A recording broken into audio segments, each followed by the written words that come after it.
Hi everyone, it's Johnny Steed here again, and today I thought we'd have an in-depth look through an album. This one is Kilowatts. This isn't the debut album by Charlie Watts' evil twin brother, and nor is it a heavy metal concept album about why you shouldn't play near electricity pylons.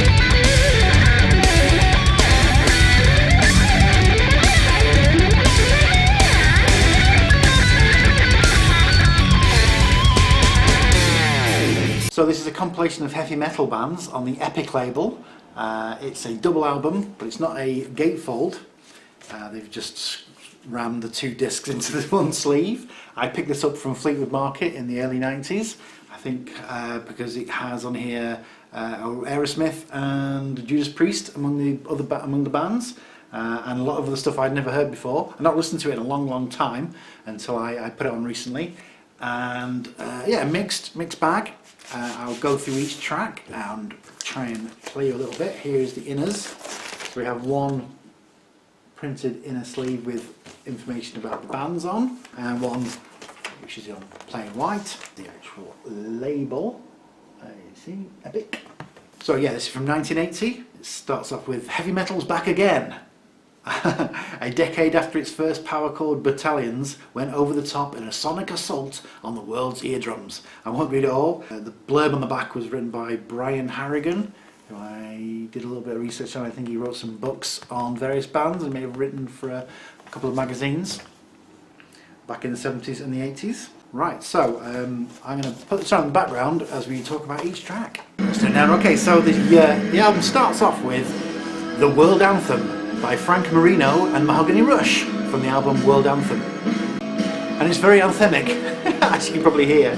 Now, one thing I thought when I was listening back to this is that this should have been the last track. This is the first track. You know, you finish on a, you know, you want a big finish, don't you? Not a big start, not a overly dramatic start anyway. It's got like a big, what I call a big flaming gong ending. It's quite plodding. I don't know why they picked this as the first track anyway. But yeah, Mahogany Rush, not familiar with those. There you go. Big twiddly flaming gong ending. And another thing I can't understand about this is that they tend to, if you're going to put more than one track by the same band on a compilation album, spread them out a little bit. Because this next track is Rock and Roll Hall of Fame by Frank Marino and Mahogany Rush. From their new album, What's Next? Yeah, pretty average, I think. It's got a bit of a funky midsection. Okay, track 3, side 1, is USA by Ray Gomez. From the new album, Volume. Don't know much about Ray Gomez. Not bad, this one. It's got some nice guitar harmonies. And it says on here about Ray Gomez, cosmopolitan is a word which was coined to describe Ray Gomez's background. He was born in Morocco. When he was a French colony, he lived in Algiers, Cannes, Barcelona and Madrid. So yeah, there's a bit of a crossover between like American and European metal in here, which is, you know, makes it a little bit more interesting. A bit more heavy rock, I would say this. It's quite a long song as well. Get on with it, Ray.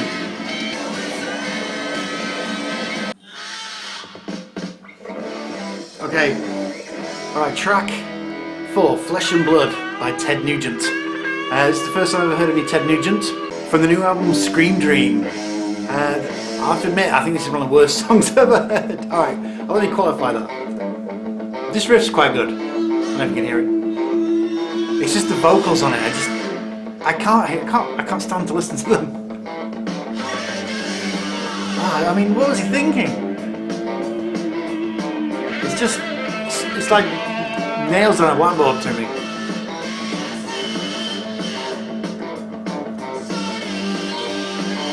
Ugh. It says here, there's nothing anyone could say about Ted Nugent that the Motor City Madman couldn't say better and louder and more annoying. See, these bits are alright. Yeah, it's this bit new wavy, but this, oh no, I'm gonna have to skip it, sorry.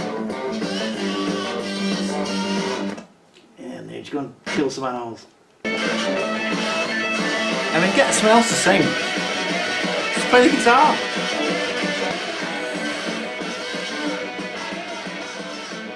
It sounds like a crossbow malfunction in a very sensitive area. Alright, so the last track on side 1 is Knock 'Em Dead Kid by Trooper. From the album Knock 'Em Dead Kid. I guess this predates the Iron Maiden song Trooper.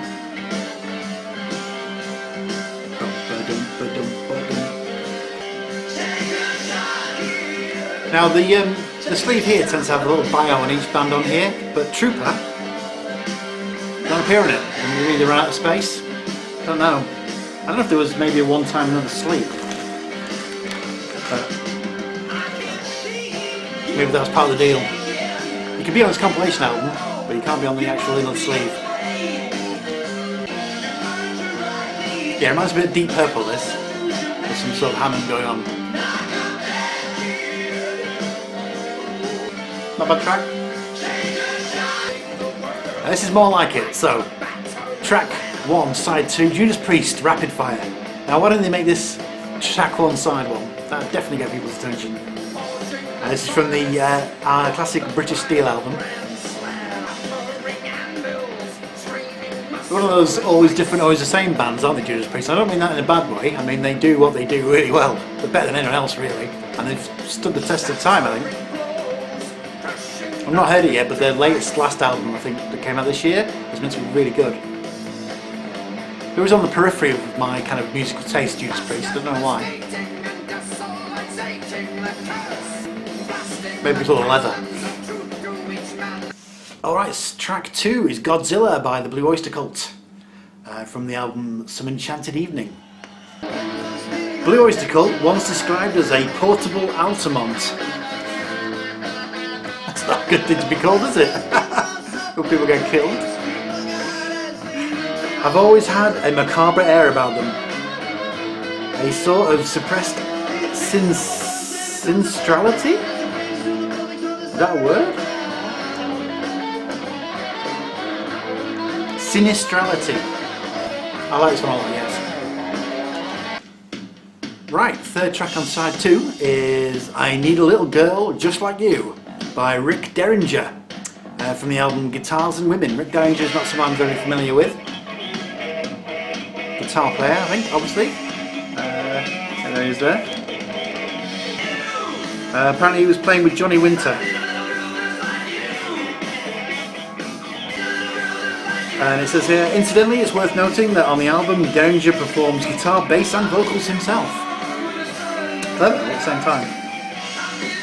And the album was produced by Rick and Todd Rundgren. I don't know if that's where my Todd Rundgren, Ted Nugent mix-up started. So I always get them two people mixed up. And not sonically. I think I've explained this before. Yeah, this one's okay.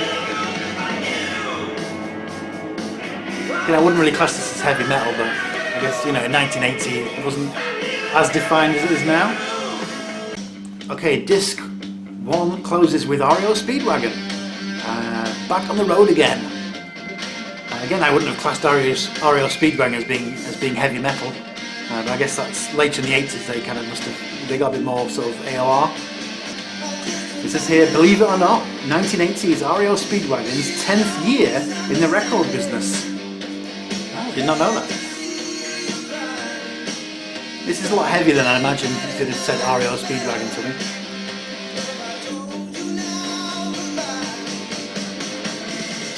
Clearly I need to look into them a bit more. And this is quite good, I like this one. Good chorus.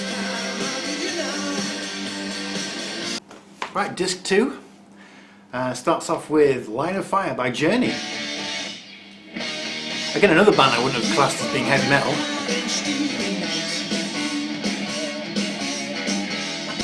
And this is a lot heavier than I imagined from Journey. I guess I'm just basing my assumptions on the like 80s versions of these bands, like mid to late 80s. You know, Journey and REO Speedwagon must have been a lot heavier than I had thought. This one's got a good chorus as well. It says here, Journey represent the more mellow side of heavy metal, a side which has honourable a pedigree as the Brain Blasters. Steve Perry does have a voice for it, doesn't he? doing like that sort of high-pitched screamy metal.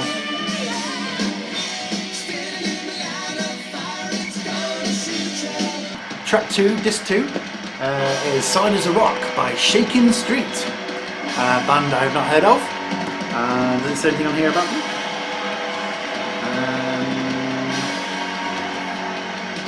Shakin Street, here we go. An interesting outfit in Shakin Street, hitherto unknown in this country. Their first album is taken from blah blah blah blah. I think the French. What does this remind me of now? Oh, Plastic Bertrand, who's Belgian. Don't know why I'm thinking that. Yeah, it's a bit more new wave this. This is fantastic.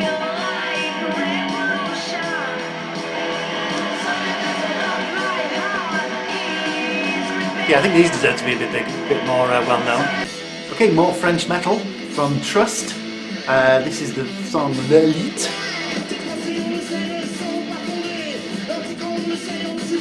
Hey, French metal.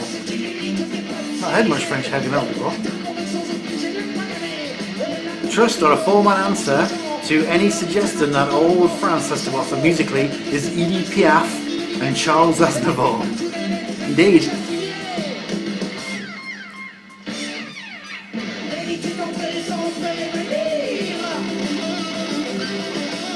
And side 3 ends with Too Wild to Tame by the Boyzz with 2 Z's.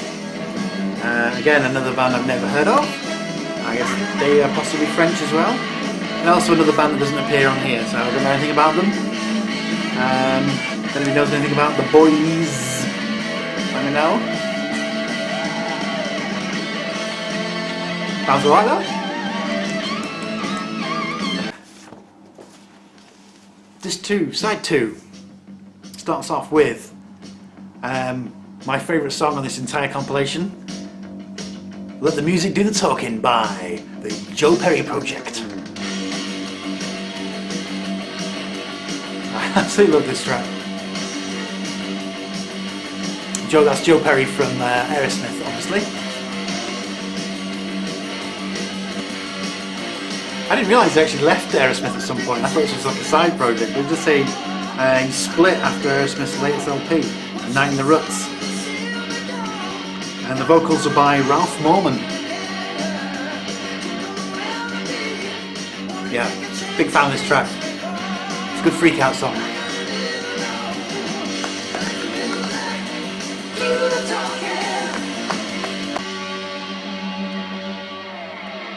Nice bit of slide. Okay, and so the person who put this compilation together thought that why not put Joe Perry Project and Aerosmith back to back. So this is Aerosmith from the album Night in the Ruts, which is the last album that Joe Perry made with the band before he left. Obviously they reunited sometime later. This was probably when Aerosmith were in their excessive drug, toxic twins kind of period, before they turned things around and became massive again. Not a bad song this actually. It's a standout track on this album. I don't know if it'd appear in any greatest hits albums of Aerosmith though. Right, track 3 on side 4 is Checkin' It Out, Baby Don't You Cry by Oz. Not Ozzy, Oz. From the forthcoming album No Prisoners.